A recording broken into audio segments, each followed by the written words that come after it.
नमस्कार प्यारे बच्चों, आज हम टॉपिक ले रहे हैं एम्पियर्स सर्किटल लॉ। हमने देखा था कि ओरस्टेड कहते हैं कि किसी भी करंट कैरिंग वायर के सराउंडिंग में मैग्नेटिक फील्ड प्रोड्यूस हो जाता है। ये मैग्नेटिक फील्ड कितना होता है, इसकी कैलकुलेशन बायो सावर्ट ने की थी।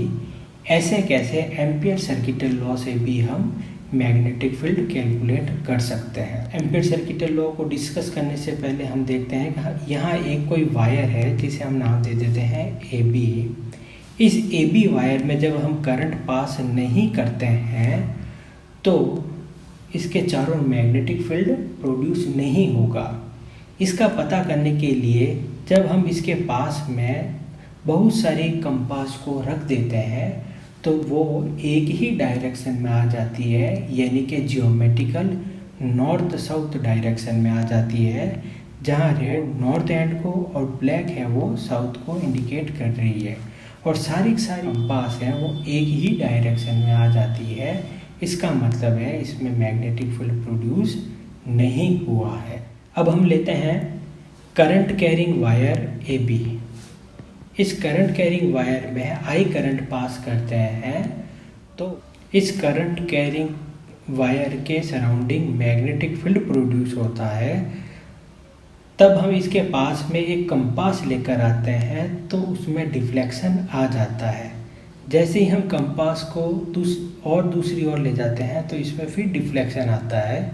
इस तरीके से इस वायर के सराउंडिंग में जब हम कंपास को बढ़ाते जाते हैं तो उसमें डिफ्लेक्शन आता जाता है, और इन डिफ्लेक्शंस की डायरेक्शंस सर्कुलर होती है। डायरेक्शन को राइट हैंड थंब रूल से डिस्क्राइब किया जाता है, जिसमें करंट है वो अगर थंब की डायरेक्शन को इंडिकेट करती है तो राइट हैंड फिंगर्स जो है वो मैग्नेटिक फील्ड को बताएगी। यानी डायग्राम में एंटी क्लॉकवाइज डायरेक्शन के अंदर मैग्नेटिक फील्ड प्रोड्यूस होगा। When the wire carries a strong steady current, the needles all deflects in a direction tangent to the circle as shown in figure. These observations demonstrate that the direction of the magnetic field produced by the current in the wire is consistent with the right hand rule described in figure.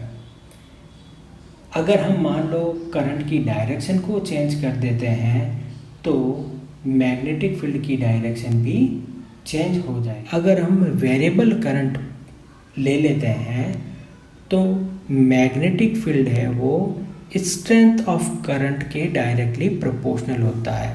यानी जैसे जैसे current बढ़ाते जाएंगे magnetic field भी बढ़ेगा। Current बढ़ाने पर magnetic field बढ़ेगा, और जैसे जैसे डिस्टेंस बढ़ेगी मैग्नेटिक फील्ड है वो कम होता जाएगा, क्योंकि हमने पढ़ा था B = μ0I अपॉन 2πr। इस फॉर्मूले की हेल्प से हम कह सकते हैं कि मैग्नेटिक फील्ड वो करंट के डायरेक्टली प्रोपोर्शनल है और डिस्टेंस के इन्वर्सली प्रोपोर्शनल होता है। हम इस कंक्लूजन पर निकलते हैं magnetic field perpendicular to the length of the wire, और ये क्या होगा, कंसिस्टेंट होगा, क्योंकि इसकी वायर से हमेशा ही डिस्टेंस है वो फिक्स होगी। अगर एल वेक्टर को लेता जाता हूँ, मैग्नेटिक फील्ड हमेशा इसी डेल्टा एल की डायरेक्शन में होगा, यानी कि मैग्नेटिक फील्ड वेक्टर और लाइन वेक्टर हमेशा ही एक ही डायरेक्शन के अंदर होंगे। According to Ampere circuital law, the line integral of B dot dl vector around any closed path equals to μ0I, where I is the total steady current passing through any surface bounded by the closed path, that is close integral of vector B dot dl vector equals to μ0I। ये Gauss law के जैसा है। ये तभी लगाना है जब हमें हाई सिमेट्रिकल प्रॉब्लम्स को सॉल्व करना है। नमस्कार प्यारे बच्चों, हम ले रहे हैं magnetic field due to very long and straight solenoid एक लॉन्ग सोलेनॉइड डायग्राम में दिखाया गया है। इस सोलेनॉइड के अंदर यूनिफॉर्म मैग्नेटिक फील्ड प्रोड्यूस हुआ है। यूनिफॉर्म मैग्नेटिक फील्ड को पैरेलल एंड इक्वल स्पेस और इक्वल डिस्टेंस की लाइन से डिनोट करते हैं। ये मैग्नेटिक फील्ड बताया गया है। Outside the solenoid magnetic field zero होता है because magnetic field is inversely proportional to the distance, और यहाँ हम डिस्टेंस ले रहे हैं इनफाइनाइट, यानी बहुत ज़्यादा डिस्टेंस होगी तो मैग्नेटिक फील्ड है वो जीरो हो जाएगा। It means outside the solenoid magnetic field is zero. To determine the magnetic field due to the very long and straight solenoid, we have considered PQRS frame. PQRS is a square frame whose length is L and there are capital N turns in length L. Therefore, number of turns per unit length is small n equals to capital N upon L. Let small I current is passing through each cycle. Let small I current is passing through each cycle. Hence, total current in n turns sigma I equals to n into I. And n is what? N is small n into L. Say equation 1. Since PQRS is a loop and now we are applying Ampere's circuital law in the loop PQRS. By applying Ampere's circuital law in the loop PQRS, closed integration of vector B dot dl equals to mu naught times sigma I, or we can write closed integration PQRS B dot dl equals to mu naught sigma I, or we can write integral P to Q B dl cos of 0 degree. Since B और L एक ही direction के अंदर है इसलिए 0 degree हो जाएगा। फिर Q से R integral Q to R B dl cos of 90 degree, या B इनके और इसके बीच में 90 डिग्री हो जाएगा। Outside R to S is the outside the solenoid, और outside the solenoid magnetic field zero है इसलिए ये जीरो हो गया। फिर S to P B dl cos 270 degree equals to mu naught sigma I. Since cos 0 is 1, cos 90 equals to 0, cos 270 equals to 0. Therefore, we get P2Q B dl plus 0 plus 0 plus 0 equals to mu naught, and sigma I is NLI from equation 1. NLI from equation 1. Or B integral P to Q dl equals to mu naught NLI. dl का integral L होता है P से Q जो length है, P to Q जो distance है वो है small l, so we will write 0 to L equals to mu naught NLI.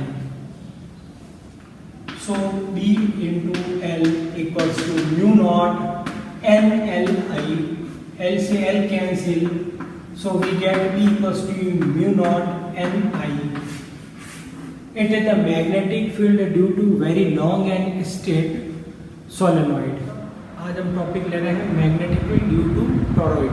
ये कोई लंबा सोलेनॉइड है, उसके दोनों आयन को जोड़कर हम एक सर्कुलर फॉर्म में कन्वर्ट करते हैं तो ये एंडलेस सोलेनॉइड बन जाएगा जिसे हम टॉरॉइड कहते हैं। Endless solenoid is called toroid. It can be constructed by joining the two ends of a solenoid and forming a circular solenoid. Diagram में एक टॉरॉइड दिखाया गया है। इस टॉरॉइड का सेंटर O है, इसके 3 पॉइंट लेते हैं हम P, Q और एक ले लेते हैं पॉइंट आर। ये टोरॉइड है, केवल इतना सा टोरॉइड है, ये टायर जैसा टोरॉइड है। इसके बाहर पॉइंट कौन सा है? पी पॉइंट बाहर है, क्यू पॉइंट बाहर है। तो पी पॉइंट और क्यू पॉइंट पर मैग्नेटिक फील्ड 0 हो जाएगा, क्योंकि मैंने आपको बताया था कि एंडलेस इनफाइनाइटली लॉन्ग सोलेनॉइड की वजह से आउटसाइड मैग्नेटिक फील्ड 0 हो जाता है। तो toroid is endless means infinite solenoid है, इसलिए मैग्नेटिक फील्ड P और Q पर 0 हो जाएगा। केवल इसके अंदर मैग्नेटिक फील्ड होगा। और हम एक कॉइल ले लेते हैं, इस कॉइल के सेंटर पर मैग्नेटिक फील्ड प्रोड्यूस होगा, नेक्स्ट सेंटर पर कॉइल के सेंटर पर मैग्नेटिक फील्ड होगा, फिर नेक्स्ट कॉइल के सेंटर पर होगा। इस तरीके से इन सबको हम ऐड करते जाएंगे तो मैग्नेटिक फील्ड है वो टेंजेंशियली प्रोड्यूस होता जाएगा, जो कि इनसाइड दी टोरॉइड होगा। By using ampere circuital law, close integration vector B dot dl equals to mu naught sigma I, let current I is passing through each turn and there are capital N turns in the coil. Therefore, total current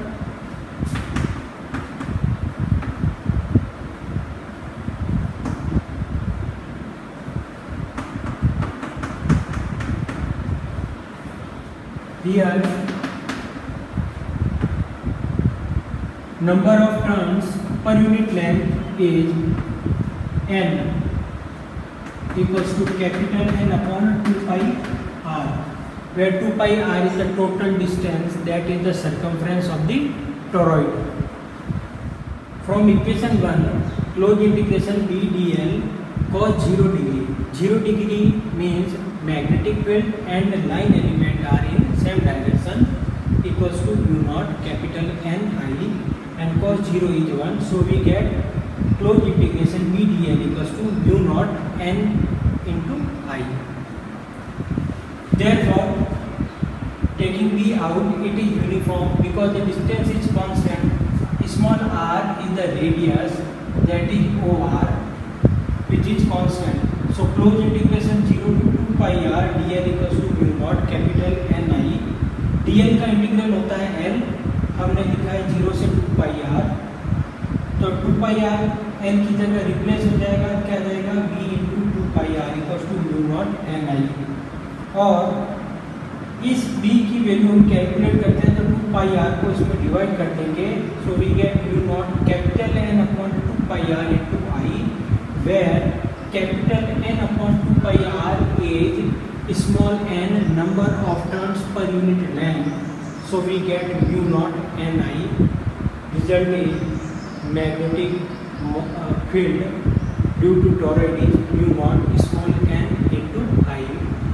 It means the magnetic field due to very long and straight current carrying solenoid is equivalent to the magnetic field produced by the toroid.